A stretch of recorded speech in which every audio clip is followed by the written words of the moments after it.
세월이 흐르고 영가하신 부모님을 두신 분들도 계실 거고, 또 일찍이 부모를 여의고, 또 이제 자신이 부모가 돼서 또 자녀들을 키우고 또 손주들까지 보신 분들도 계십니다.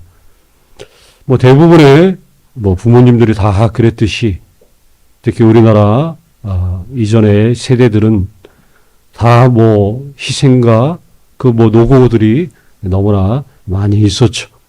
말로 다 설명을 다 할 수 없지만, 이 분명한 사실은 우리 주님께서 이 모든 것을 다 알고 계신다는 것. 신앙생활 하면서 가장 큰 유익 중에 하나가 있다면, 그냥 되어지는 모든 일들을 주님이 아신다는 것. 아픔도 있고, 기쁨도 있고, 바람도 불고, 눈보라도 몰아칠 때도 있고. 이렇지만 우리가 걷는 그 발걸음마다 주님이 글쎄 모르겠어요. 바로바로 역사하실 때도 있고 침묵하실 때도 있지만 분명한 것은 그분이 이 모든 것을 알고 계신다. 이 한 가지만 우리가 확신하고 인식을 한다면 이 마음의 어떤 위안과 또 평안도 우리가 인해 찾을 수 있고, 하나님이 알고 있다는 그 사실보다 더 큰 다른 것이 뭐가 더 필요할까 할 정도로 하나님이 안다는 것 그 자체가 얼마나 영광스럽고 복된 것인지, 이런 것들을 계속해서 더 많이 알아갔으면 좋겠습니다. 오늘 본문 말씀을 보면 우리 너무나 잘 알고 있는 그런 말씀이죠. 11절부터 시작이 되는데 길다 보니까 20절부터 몇 구절만 우리가 대표적으로 읽었는데, 11절의 비유가 이렇게 시작되죠. 어떤 사람이 있었는데 그에게는 두 아들이 있었다. 오랫동안 우리가 흔히 이 본문의 말씀을 탕자의 비유, 탕자의 비유라는 말로 많이 이렇게 알려진 비유의 말씀인데, 탕자의 비유라든가 잃어버린 아들의 비유, 이런 식으로 굳이 제목을 많이 붙여왔는데, 이렇게 하다 보면 이 예수님이 하신 이 비유의 말씀을 우리가 잘 완전히 이해할 수 있는 그런 제목이 안 된다는 거죠. 뭘 말하냐? 이 비유 속에는 아들이 하나만 있는 게 아니라 두 명의 아들이 나온다는 게 굉장히 중요합니다. 사실상 이 두 명의 아들이 있었는데 어떤 아버지에게, 근데 사실상 이 두 명 모두 다 잃어버린 그 아들들이, 하나는 먼 객지에서 잃어버렸고 하나는 어디에서 잊어버려요? 자기 집안에서 잃어버린 아들이 됐다는 거죠. 그래서 둘 다 잃어버린 아들들에 관한 이야기인데, 그래서 이 비유는 탕자의 비유라고 말하기보다는 고통당하는 아버지, 고통당하시는 아버지. 왜냐하면 두 아들에 의해서 배척을 받는, 그러나 계속해서 그럼에도 불구하고 이 두 아들을 끊임없이 사랑하시는 그 아버지의 모습을 보여주고 있는 거죠. 왜 고통당하나? 이 사랑 때문에 고통을 당하는 거죠. 사랑 때문에 고통을 당한다. 좀 보면 역설적이죠. 사랑하기 때문에 고통을 당하는, 우리가 그렇죠. 내가 정말 사랑하는데, 사랑하는 가족, 자녀들, 사랑하는데, 사랑하는 사람이 잘 되고, 그래야 되기를 원하는데, 사랑하는 사람이 잘 되지 않았을 때, 이렇게 잃어버린 아들처럼 이렇게 나왔을 때, 너무나 사랑하는 사람의 이렇게 남이면 고통당할 필요가 없죠. 너무나 사랑하기 때문에 사랑이 크면 클수록 고통도 크게 경험하는 이 아버지의 모습을 여기에 보여주고 있죠. 예수님이 가르치신 이야기 중에 하나님이 누구신지에 대해서 뭐 여러 가르침들이 많이 있죠. 근데 어쩌면 가장 예수님이 가르쳐 주신 아버지에 대한 하나님이 어떤 분인가 어떻게 보면 가장 선명하게 보여주는 이야기가 바로 이 이야기라고 할 수 있죠. 자, 비유의 내용을 곰곰이 잠깐 살펴보면 여기서 이상한 아버지를 먼저 우리가 보게 돼요. 당시 유대인들에게 있어서 우리가 우리나라의 사고방식으로 보는 게 아니라 그 현지, 당시 예수님의 그 무대가 됐던 그 팔레스타인 그 지역 유대인들의 입장에서 볼 때 이런 아버지가 예수님이 이런 얘기를 하셨을 때 너무나 이상한 아버지를 지금 이야기해 주고 있다는 거죠. 소위 말해서 말도 안 되는 아버지. 세상에 저럴 수가, 여기 내용 중에 보면 이 둘째 아들의 이야기가 어떻게 보면 중점적으로 나오는데, 둘째 아들의 아버지에게 유산을 달라고 하잖아요. 우리 잘 알듯이. 유산이라는 건 우리도 알듯이 유산은 아버지가 세상을 떠난 다음에 받는 게 유산이죠. 근데 지금 아버지가 멀쩡히 살아계시는데 유산을 달라고 하는 것. 이 유대인들의 개념으로는 있을 수 없는 일이라는 거죠. 왜냐하면 재산을 나누어 달라는 것 그 자체가 아버지가 죽기를 원한다는 말과 똑같은 얘기이기 때문에 그렇다는 거예요. 대놓고 아버지 당신이 빨리 죽었으면 좋겠습니다라고 말할 아들이 누가 있겠냐 하는 거죠. 그런데 말은 아버지가 빨리 죽었으면 좋겠습니다라고 대놓고 얘기는 하지는 않지만 유산을 달라고 하는 그 말 자체가 그 의미가 되기 때문에 이렇게 얘기할 자녀. 그런데 왜 이렇게 얘기하는 것도 이상하지만 말도 안 되지만 근데 그렇게 얘기했다고 해서 그걸 들어주는 그 아버지. 그러니까 너무나 이해할 수 없는 아버지의 모습을 보여주고 있다는 거죠. 제가 이제 공부를 하면서 그 케네스 베일리라고 하는 그 유명하지는 않은 뭐 학자가 있어요. 학자. 이분이 한 40여 년 이상을 그 고대 이제 군동 지역, 중동 지역에서 한 40여 년을 살면서 그 사람들의 어떤 생활 방식이라든가 그 사람들의 문화, 계속해서 내려오는 그런 전통들, 이런 것들을 문화를 습득하면서 그걸 토대로 이제 성경을 해석하고 책을 쓰는 아주 독특한 이 학자가 있어요. 이분이 그 현지에서 지금 현지에서 이 둘째 아들의 요청, 이 이야기를 그 사람들한테 물어본 거예요. 중동 사람들한테 물어본 거예요.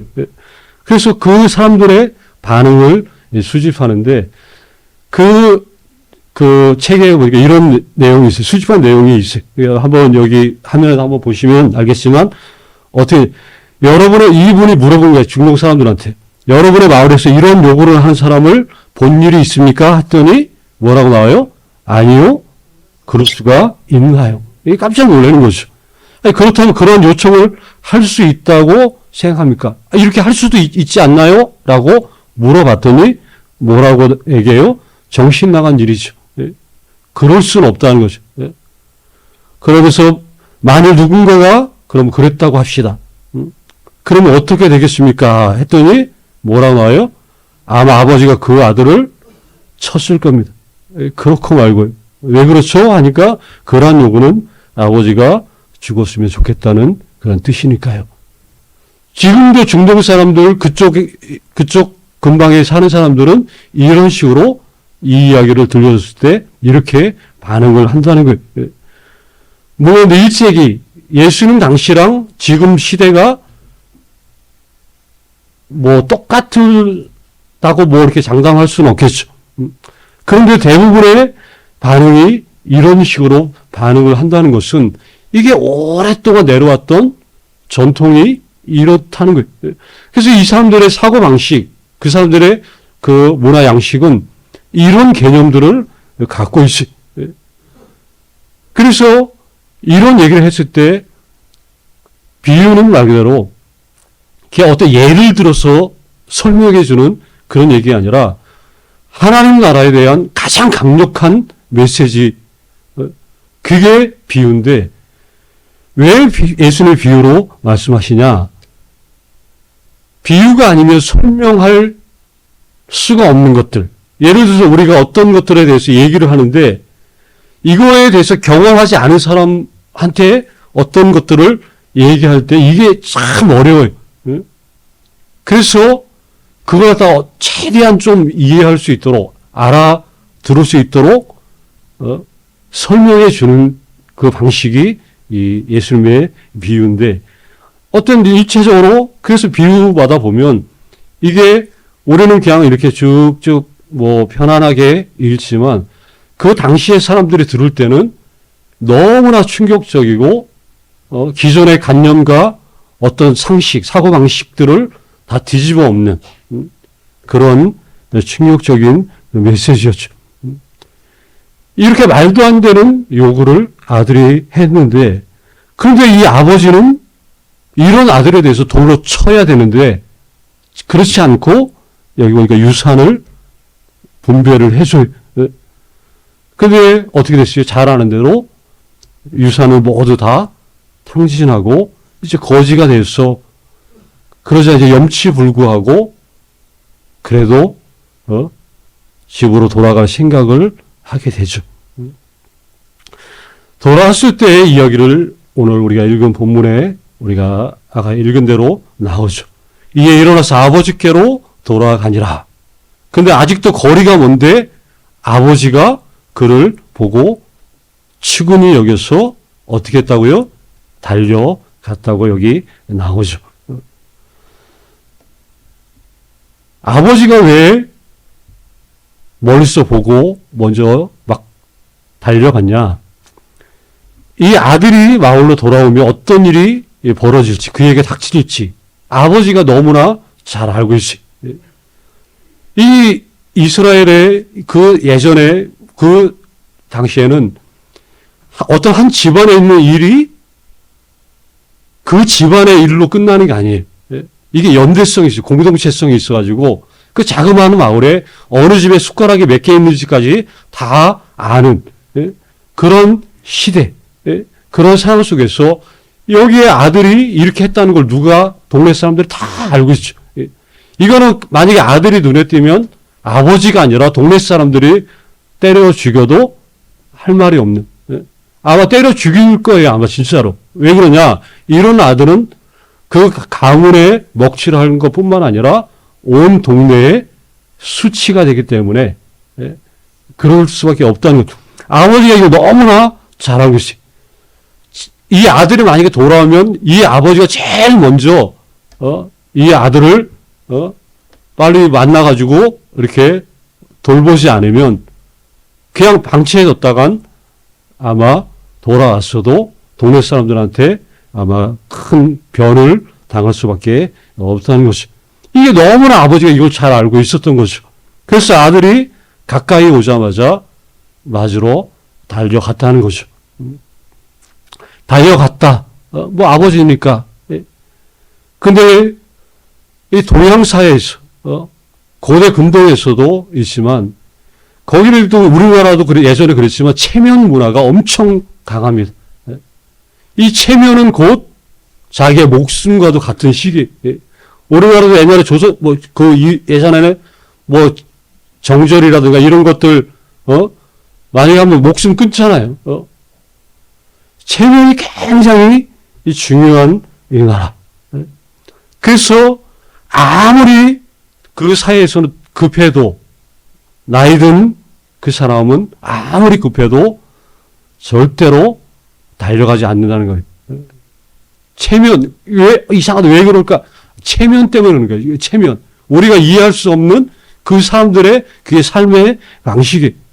달린다는 것 자체가 체통을 또 체면을 다 완전히 까는.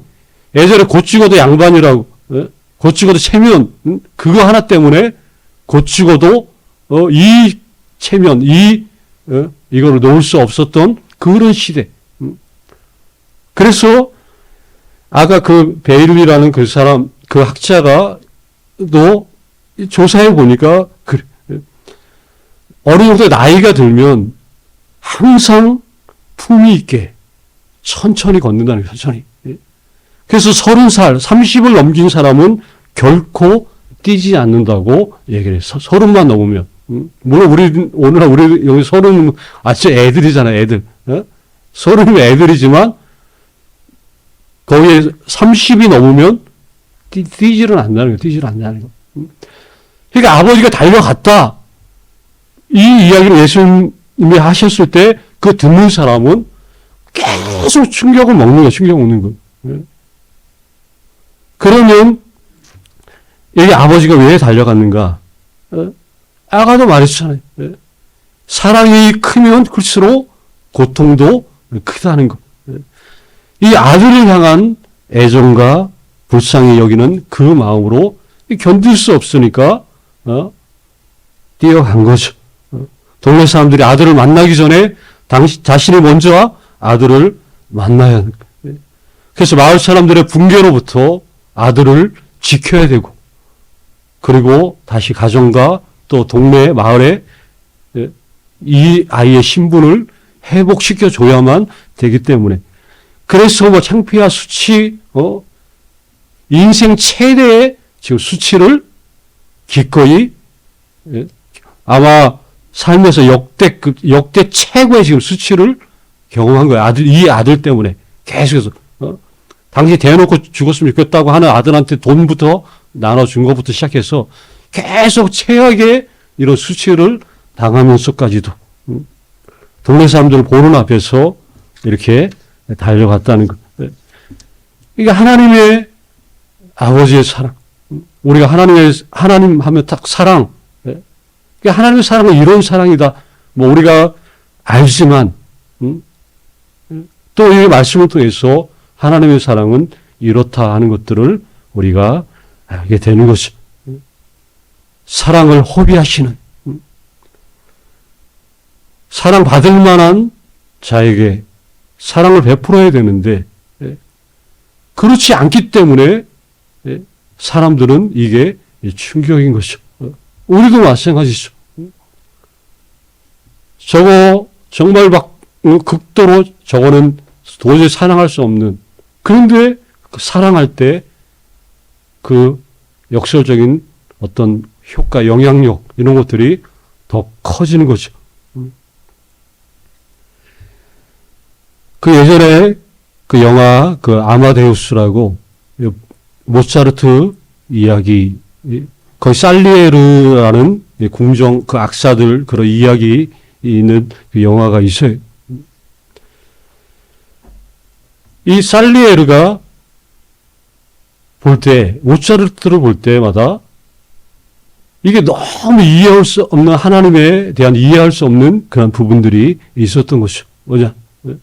자기는 그렇게 열심히 기도하고 노력하고 애쓰는데, 그런데 저 개망나니 같은 저 봐도 저거는 진짜 그런데 저런 사람에게 하나님이 왜 이렇게 재능을 쏟아 부어주시는지, 왜 저렇게 노력도 안 하고 저렇게 막 살고 저렇게 추잡한 저 사람에게 저렇게 위대한 작품들이 쏟아져 나오는지, 그게 이거에 대해서 너무나 하나님 앞에 이 불공평한, 너무나 이게 허락이 안 되는 거예요. 그래서 막 나중에 십자가 그거 막 이렇게 집어 던지잖아요. 그 아버지의 사랑이 이런 거죠. 여기 아들 이야기. 그런데 이 아들 누가 봐도 사랑할 수 없는 그런 아들인데, 근데 그렇게 쏟아붓는 그 아버지. 마을 사람들보다 먼저 만나서 나중에 뭐 가락지 끼우고, 가락지가 뭐예요? 그거잖아요. 그 자기 상속자 뭐 이런 개념이잖아요. 이게 아버지의 반지 끼워주고 또 송아지 잡아서 잔치를 열어서, 이 아이는 우리 집안의 아들이다. 문제 없다라는 것들을 동네 사람들에게 천명해주고, 잔치를 통해서 이 아이가 말 그대로 아무 문제 없다는 것을 한 번 더 천명해주고 이렇게 회복시켜주는. 그러니까 아버지의 사랑이, 그래서 하나님이 어떤 분인가를 예수님이 이 이야기를 통해서 우리가 믿는 하나님이 어떤 분인지 이렇게 충격적으로 가르쳐 주신다는 거죠. 인간을 사랑하시되, 아니 나를 사랑하시되 외아들을 내어주시기까지 심판과 징계에 앞서서 참고 기다리고 용서하시는 그 사랑으로 다가오신다는 거죠. 왜 어버이 주일에 이런 아버지 하나님에 대한 이야기를 하는가? 부모님들이 이와 같다는 거죠. 저희가 항상 말하지만 부모님은 하나님과 같은 분이에요. 쉽게 말하면. 자녀들은 부모님은 하나님처럼 알고 이런 마음으로 살아야 된다는 것이죠. 왜냐? 부모님 자신이 하나님처럼 자녀들에게 그렇게 하기 때문에 그런다는 것이죠. 그래서 다시 한번 우리 부모 되신 분들 축복하고, 그리고 또 부모 계신 분들한테는 또 더 한번 하나라도 더 잘 할 수 있도록 예수님 안에서 섬기고 또 사랑하고 이런 아름다운 그런 가정들을 우리 그리스도인들이 이렇게 세워 나가야 한다는 거죠. 우리가 주기도문에도 제일 먼저 간구하잖아요. 하늘에 계신 우리 아버지. 그러니까 아버지 딱 할 때 벌써 그냥 모든 것들은 벌써 얘기가 끝나는 거죠. 어쩔 때는 기도도 안 나올 때도 있어요. 그때 한마디면 되잖아요. 아버지. 그러면 뭐 기도가 다 그 모든 총체적으로 이 한마디에 다 담겨 있어요. 길을 가다가 차를 타고 어디를 가다가 아버지. 그러면 그 속에 나의 모든 내가 원하는 것, 내가 바라는 것, 소망하는 것, 그리고 나의 모든 머리부터 발끝까지 모든 총체적인 부분을 그분은 아신다는 것이죠. 예수님 이전에 한 번도 그 누구도 하나님을 아빠라고 부른 적이 없어요. 근데 예수님이 하나님을 아바라고 부르시면서 너희도 이렇게 기도해라 하면서 하늘에 계신 우리 아버지. 단순히 주문이 아니라 이런 관계, 우리와 하나님과의 관계가 이런 관계다. 언제든 부를 수 있는, 아무 때건 부를 수 있는, 심지어 하나님 앞에 죄송하고 부끄러울 때도 아버지 이러면 그냥 되는 거죠. 이런 관계가 형성이 되어 있다는 것, 이게 얼마나 큰 축복이고 은혜인지.